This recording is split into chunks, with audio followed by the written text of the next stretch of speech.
ನಮಸ್ತೆ. ಇದು ಆಕಾರ ನಿರಾಕಾರ 4/9 ಅಂದರೆ ಭಾಗವತದಲ್ಲಿ ಬಂದಿರೋಂಥ 4ನೇ ಸ್ಕಂದದ್ದು. ಒಂದು 4-5 ಅಧ್ಯಾಯದಲ್ಲಿ ಧ್ರುವನ ಚರಿತ್ರೆ ಬಂದಿದೆ. ಇದರಲ್ಲಿ 9ನೇ ಅಧ್ಯಾಯದಲ್ಲಿ ಭಗವಂತ ಪ್ರತ್ಯಕ್ಷ ಆಗಿರೋದ್ರಿಂದ ಈ ನಂಬರ್ ಹಾಕಿರೋದು. ಇಲ್ಲಿ ಪ್ರಸಂಗ ಏನು ಅಂತಂದರೆ, ಧ್ರುವ ಉತ್ತಾನಪಾದನ ಮಗ. ಉತ್ತಾನಪಾದಗೆ 2 ಹೆಂಡತಿ, ಸುರುಚಿ ಸುನೀತಿ ಅಂತ. ಸುರುಚಿ ಮಗ ಉತ್ತಮ, ಸುನೀತಿ ಮಗ ಧ್ರುವ. ಸುರುಚಿ ಸ್ವಲ್ಪ ತನ್ನ ಮಗನ ಮೇಲೆ ಬಹಳ ಇದು ಮಾಡ್ತಾ ಇರ್ತಾಳೆ. ಅವನು ಮಾತ್ರ ಅಧಿಕಾರ ಇದೆ ಅನ್ನೋದು ಅವಳ ಮನಸ್ಸಲ್ಲಿರುತ್ತೆ. ಒಂದ್ಸರಿ ಉತ್ತಾನಪಾದನ ತೊಡೆ ಮೇಲೆ ಕೂತಿರ್ತಾನೆ. ಧ್ರುವಗನೂ ಆಸೆ ಆಗತ್ತೆ, ನಾನು ತೊಡೆ ಮೇಲೆ ಕೂಡ್ಬೇಕು ಅಂತ. ಅವನು ಹೋಗ್ತಾ ಇರಬೇಕಾದ್ರೆ ಅವಳು ಸುರುಚಿ ಬಂದು ತಡಿತಾಳೆ. ನೀನು ನನ್ನ ತೊಡೆ ಮೇಲೆ ಕೂತ್ಕೋಬೇಕು, ಈ ಸಿಂಹಾಸನದಲ್ಲಿ ಕೂಡ್ಬೇಕು ಅಂತಂದ್ರೆ ನನ್ನ ಮಗನಾಗಿ ಹುಟ್ಟಿ ಬರಬೇಕು, ನೀನು ಅದಕ್ಕೆ ಹೋಗಿ ದೇವರಲ್ಲಿ ತಪಸ್ಸು ಮಾಡ್ಬಾ, ನನ್ನ ಹೊಟ್ಟೆಯಿಂದ ಹುಟ್ಟಿ ಬಂದ್ರೆ ನಿನಗೆ ಇದಕ್ಕೆ ಅಧಿಕಾರ ಸಿಗುತ್ತೆ ಅಂತ ಬೈಕ್ ಕಳಿಸ್ತಾನೆ. ಅವನು ಬೇಸರದಿಂದ ತಾಯಿ ಹತ್ರ ಹೋಗಿ ಹೇಳ್ತಾನೆ, ಹೌದು ನೀನು ಭಗವಂತನ್ನೇ ಕೇಳಬೇಕು ಅಂತ ಹೇಳಿ ಅವಳು ಹೇಳ್ತಾಳೆ. ಆಗ ಧ್ರುವ ಆಗಿಂದಾಗ್ಲೇನೆ ನಾನು ಭಗವಂತನ ಕಾಣಬೇಕು ಅಂತ ಹೇಳಿ ತಪಸ್ಸಿಗೆ ಹೊಡ್ತಾನೆ. 5 ವರ್ಷದ ಬಾಲಕ ಕಾಡಿಗೆ ಹೋಗ್ತಾನೆ. ಎಷ್ಟು ದೃಢವಾಗಿ ಅವನು ನಿಶ್ಚಯ ಮಾಡಿರ್ತಾನೆ ಅಂದ್ರೆ, ಏನೇ ಆಗ್ಲಿ ಭಗವಂತನ ಕಾಣಲೇಬೇಕು ಅಂತ ಹೇಳಿ ಎಷ್ಟು ಭಯ ಇಲ್ಲದೆ ಧೈರ್ಯವಾಗಿ ಆ ಗುರಿನೇ ಇಟ್ಕೊಂಡು ಅವನು ಕಾಡಿಗೆ ಸಾಗ್ತಾನೆ. ದಾರಿಯಲ್ಲಿ ನಾರದರು ಬಂದು ಹೇಳ್ತಾರೆ, ತುಂಬಾ ಉಪದೇಶ ಮಾಡ್ತಾರೆ. ನೀನು ಸಣ್ಣ ಮಗು, ಅಲ್ಲೆಲ್ಲ ಕಾಡು ಪ್ರಾಣಿಗಳಿರ್ತವೆ, ನಿನ್ನಿಂದ ಆಗೋದಿಲ್ಲ, ಅಷ್ಟು ಸುಲಭ ಅಲ್ಲ ದೇವರನ್ನ ಕಾಣೋದು, ಹೋಗು, ನೀನು ರಾಜಕುಮಾರ ಇದ್ದಿ, ಏನೋ ಒಂದು ಮಾತಂದಿದ್ದಕ್ಕೆ ಇಷ್ಟೆಲ್ಲ ತೋರಿಸಬಾರ್ದು, ಹೋಗು ಅಂತ ನಾನಾ ರೀತಿಯಾಗಿ ಉಪದೇಶ ಮಾಡ್ತಾರೆ. ಎಷ್ಟು ಹೇಳಿದ್ರು ಅವನ ನಿರ್ಧಾರವನ್ನು ಬದಲಾಯಿಸೋದಿಲ್ಲ.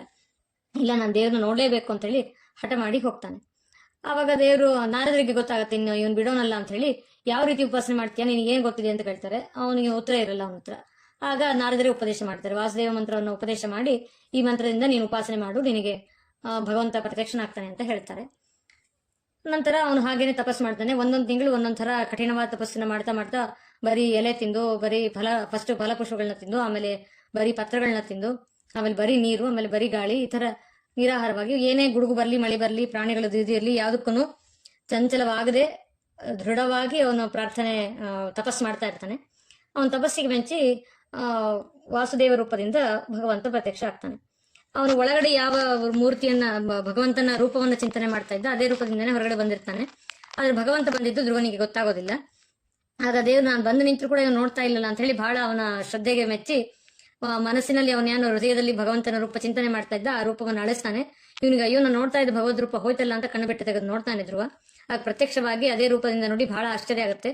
ಏನು ಮಾತಾಡೋದು ಅಂತ ಗೊತ್ತಾಗೋದಿಲ್ಲ. ಅವನಿಗೆ ಮಾತೆ ಬರದಂಗೆ ಹಾಗೆ ಬಾಯಿ ತೆಗೆದು ನಿಂತ್ಕೊಂಡ್ಬಿಡ್ತಾನೆ. ಆಗ ದೇವರು ಶಂಖದಿಂದ ಕೆನ್ನೆ ಸ್ಪರ್ಶ ಮಾಡಿ ಅವನಿಗೆ ಮತ್ತೆ ವಾಕ್ಚೈತನ್ಯವನ್ನ ಕೊಡ್ತಾನೆ.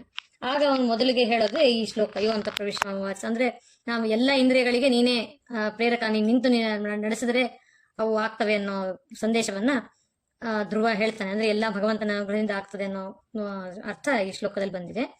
ಆಮೇಲೆ ದೇವರು ಹೇಳ್ತಾನೆ, ಏನ್ ಬೇಕು ನಿನಗೆ ಅಂತ ಹೇಳಿದ್ರೆ, ನನಗೆ ನಂತರ ಸಿಂಹಾಸನದಲ್ಲಿ ಕೂಡೋದಕ್ಕೆ ಬಿಟ್ಟಿಲ್ಲ, ನನಗೆ ಸಿಂಹಾಸನದಲ್ಲಿ ಕೂಡ್ಬೇಕು, ನನ್ನ ತಂದೆ ತೊಡೆ ಮೇಲೆ ಕೂಡ್ಬೇಕು ಅಂತ ಕೇಳ್ತಾನೆ.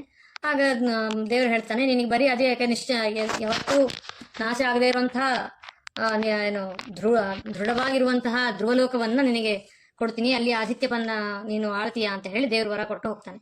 ಆಮೇಲೆ ಧ್ರುವ ಪೆಚ್ಚಾಡ್ಕೋತಾನೆ, ಅಯ್ಯೋ ನಾನು ಈ ತರ ಎಷ್ಟು ಸಣ್ಣದಾಗಿ ಕೇಳ್ಕೊಂಡ್ಬಿಟ್ನಲ್ಲ, ಭಗವಂತನೇ ಬಂದಿದ್ದ, ಈ ತರ ಮಾಡ್ಕೊಂಡಲ್ಲ ಅಂತ ಅವನಿಗೆ ದುಃಖ ಆಗುತ್ತೆ. ಆಮೇಲೆ ಅವನು ಎಷ್ಟೋ ವರ್ಷಗಳ ಕಾಲ ಅಲ್ಲಿ ಸಿಂಹಾಸನವನ್ನು ಏರಿ ಇದು ಕಳೆದ ಮೇಲೆ ಮತ್ತೆ ಧ್ರುವಲೋಕದ ಆಧಿಪತ್ಯವನ್ನು, ಶಾಶ್ವತವಾದಂತಹ ಲೋಕವನ್ನು ಅವನು ಹೊಂದುತ್ತಾನೆ. ಕೃಷ್ಣ.